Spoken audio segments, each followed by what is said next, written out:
Did you know that Redlands has over 350 historical homes that are still here today? Stick around and explore some of their stories with us.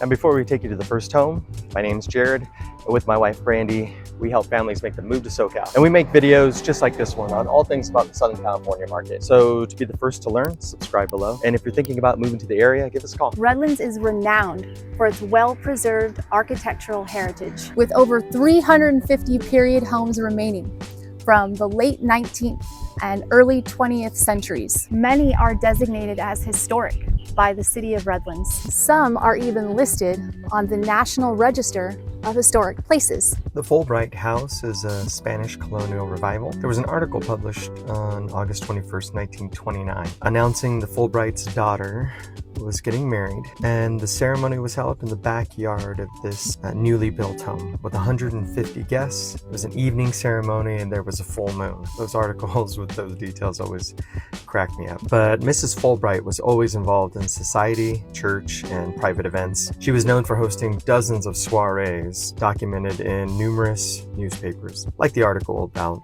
the daughter's wedding. There are over 90 articles of the Fulbright's goings-on found in print. The original cost to build was $9,000. The Field House was built in 1925 in a Mediterranean revival style. It was built by the Reverend Dr. Jasper Newton Field, who had served as pastor of the First Baptist Church of Redlands and was also the first president of the University of Redlands. If you can believe it, this home was originally assessed for only $2,800 in 1925. The Dr. Walter B. Power home is a Spanish-style home sitting on 3.9 acres. The original cost of the home was somewhere in the range of $14,000 to $20,000 from differing reports. And an early article about the home boasts that it's basically fireproof, built of metal and concrete. Hardly any wood used in the house at all. Only two different families have lived in this home, the Powers and the Baileys. Now, Walter Power graduated from Columbia in 1895. He was a surgeon, but he left New Jersey in 1902 after getting tuberculosis to come and recover in the warmer weather of Redlands. He opened a medical practice from his home, and he made house calls driving a horse and buggy. Now, this home is located right next to Redlands Country Club, and it's said that during the Great Depression, Dr. Power bought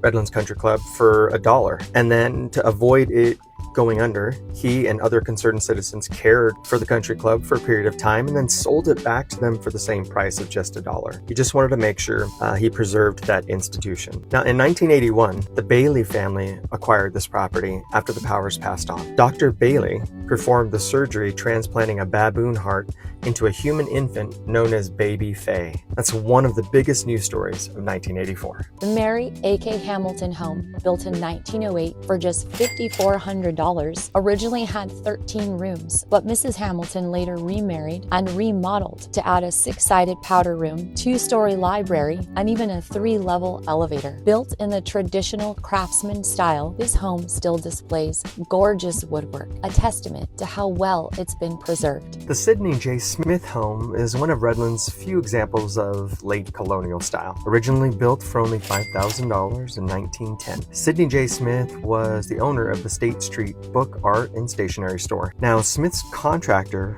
for this build, Frank W. Moore, was so taken with the home that he purchased it from Smith just 7 years later. Miraflores, a 1906 English Tudor cottage built by Kirk H. Field and named Miraflores in honor of his wife. Around 1900, Mr. Field already had the home in mind when he planted a park on the corner of West Highland and Pacific Street, which he called Flores Park, which is still represented today in the gorgeous grounds that surround the home. At a cost of just $8,000 to build, this would be the second home Mr. Field built in Redlands. He first came to the area in 1892, seeking a milder climate to recover his health. He would become very active in the Redlands community and was one of the founders of the University of Redlands. The home has only had 3 different families to have owned it. Hope you enjoyed our time around historical homes in Redlands. Don't forget to subscribe below. If you're thinking about moving to the area, give us a call.